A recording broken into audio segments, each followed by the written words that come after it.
नगरमधील नव्या सत्ता पॅटर्नच्या निमित्तानं भाजप राष्ट्रवादीतले छुपे राजकीय संबंध समोर आले। असं असलं तरी या नव्या सत्ता समीकरणाला स्थानिक नेत्यांमधील नातीगोतीही तितकीच महत्त्वाची मानली जात आहे। नगर मनपातील नव्या सत्ता पॅटर्नचं सगळं श्रेय अनेक जण मुख्यमंत्र्यांचे हनुमान गिरीश महाजन यांना देत असले तरी वस्तुस्थिती तशी नाहीये। कारण या नव्या राजकीय सोयरिकेमध्ये स्थानिक नेत्यांमधील नात्या गोत्याचा गुंता तितकाच महत्त्वाचा मानला जातोय। किंबहुना नगरच्या या सत्ता पॅटर्न मध्ये भाजपचे स्थानिक आमदार शिवाजीराव कर्डिले यांची भूमिका महत्त्वाची मानली जाते। आता तुम्ही म्हणाल कसं? तर मग त्यासाठी आपण आधी स्थानिक नेत्यांमधली नाती गोती नेमकी कशी आहेत ते सविस्तरपणे समजून घेऊया। भाजपचे स्थानिक आमदार शिवाजीराव कर्डिले यांची मुलगी राष्ट्रवादीचे युवा आमदार संग्राम जगताप यांना दिली आहे, तर दुसरी मुलगी केडगाव मधील तडीपार नेते भानुदास कोतकर यांचा मुलगा आणि माजी महापौर संदीप कोतकर यांना दिली आहे। थोडक्यात काय तर कर्डिले, जगताप आणि कोतकर हे तिन्ही नेते परस्परांचे व्याही बनलेत। अर्थातच केडगावातल्या शिवसैनिकांच्या हत्याकांडात राष्ट्रवादीचे आमदार संग्राम जगताप यांचंही नाव आरोपी म्हणून गोवलं गेलं।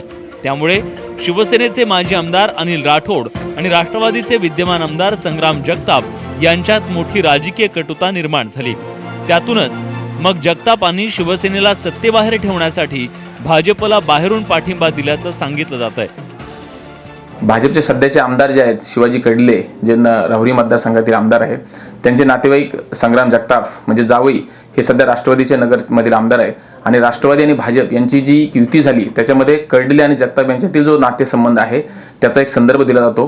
कर्डिलेंचे दुसरे जावई हे काँग्रेसमध्ये महापौर होते संदीप कोतकर, ते देखील आता त्यांचा गट देखील आता हा भाजपमध्ये आला।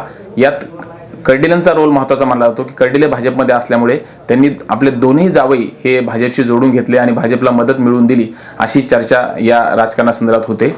कर्डिले कोतकर यांच्या नातेसंबंधातूनच केडगावमधील सर्व कोतकर समर्थकांनी ऐन निवडणुकीच्या तोंडावर भाजपमध्ये प्रवेश केला।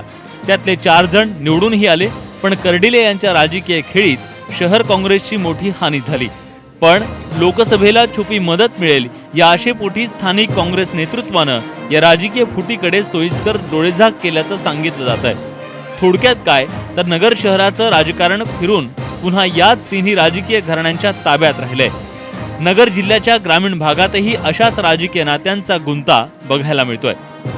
संगमनेरचे जे आमदार आहेत बाळासाहेब थोरात हे माजी मंत्री राहिलेले आहेत, त्यांचा नगर जिल्ह्यातील हा नातेसंबंध राजळे परिवाराशी आहे।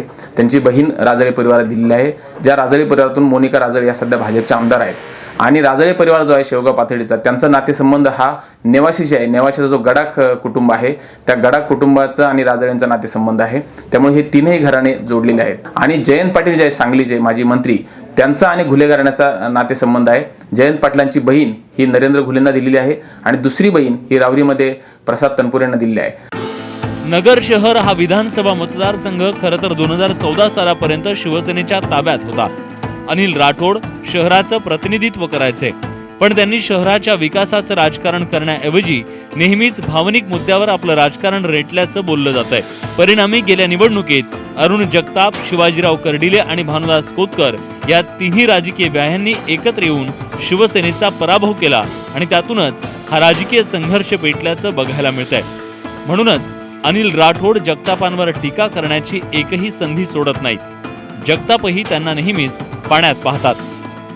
खरं म्हणजे ते जे आत्ताचे जे बीजेपीचे नेते आहेत ते राष्ट्रवादी ही काही वेगवेगळे नाही। ते राष्ट्रवादीचे जे भारतीय जनता पार्टीचे जरी ते खासदार असले तरी ते राष्ट्रवादीलाच सगळं काही ती मदत करत होते। असे अनेक प्रश्न आहेत की हे सगळे बंद झालेले काम आहेत आणि फक्त याला जबाबदार ही शिवसेना आहे।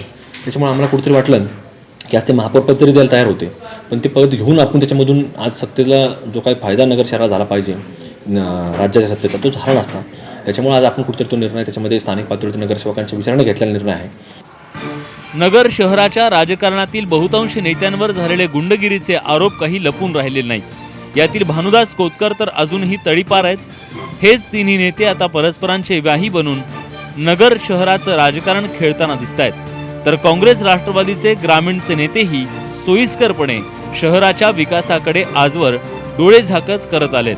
आणि आताच्या नगर मनपा निवडणुकीतही नेमकं तेच घडलंय.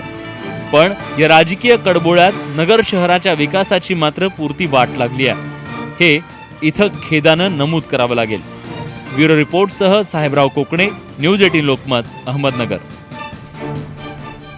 नगरच्या सत्ता पॅटर्नवरून शिवसेनेचे मंत्री रामदास कदम यांनी राष्ट्रवादीवर शरसंधान साधल्यानंतर स्थानिक पातळीवर अभद्र युतीचा प्रश्न पुन्हा एकदा चर्चेत आलाय. पण अशा अभद्र युती करण्यामध्ये कोणताच पक्ष मागे नाहीये.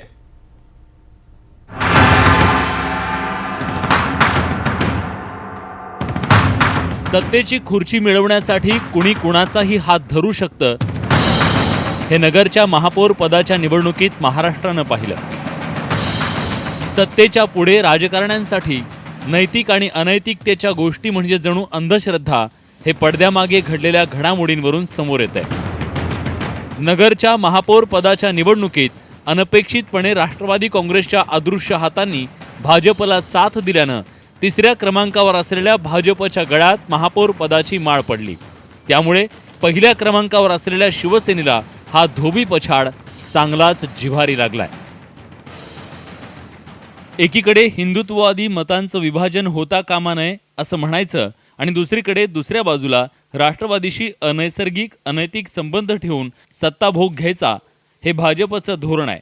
त्यांची खरी युती हिंदुत्वाशी नसून भ्रष्टवादाशी आहे, हे राष्ट्रवादीशी संबंध ठेवून भाजपनं सिद्ध केलंय, अशी टीका सामनातून भाजपवर करण्यात आली. भाजपच्या नैतिकतेवर प्रश्न उपस्थित करणाऱ्या शिवसेनेनं राष्ट्रवादी काँग्रेससोबत स्वतः मात्र घरोबा करण्याचा प्रयत्न केला होता. हा गौप्यस्फोट करत रामदास कदम यांनी एक प्रकारे उद्धव ठाकरेंनाच तोंडघशी पाडलंय. माननीय शरद पवार साहेब अनेक वेळेला बोलतात की सगळ्या विरोधकांनी एकत्र आलं पाहिजे आणि म्हणूनच महापौर बसवण्यासाठी मी स्वतः अजितदादांकडे बोललो होतो, मी स्वतः राधाकृष्ण विखे पाटलांकडे बोललो होतो. असं असताना देखील ज्या भाजपच्या विरोधामध्ये निवडणूक लढवत आहेत त्या भाजपलाच पाठिंबा देऊन शिवसेनेला शह देण्याचं काम राष्ट्रवादी काँग्रेसने केलेलं आहे, ही वस्तुस्थिती आहे. आणि म्हणून राष्ट्रवादीचे खायचे दात वेगळे, दाखवायचे वेगळे, हे गेल्या अनेक वर्षापासून पाहायला मिळत आहेत. दरम्यान मुख्यमंत्र्यांनीही शिवसेनेच्या टीकेला उत्तर दिलंय. आमच्या नेत्यांनी मला विचारल्यानंतर मी त्यांना स्पष्टपणे सांगितलं की शिवसेनेकडनं जर आपल्याला त्या ठिकाणी विनंती असेल तर त्यांना बिनशर्त पाठिंबा द्या. त्यांचा प्रस्ताव आला तर आपण त्यांना पाठिंबा देऊ.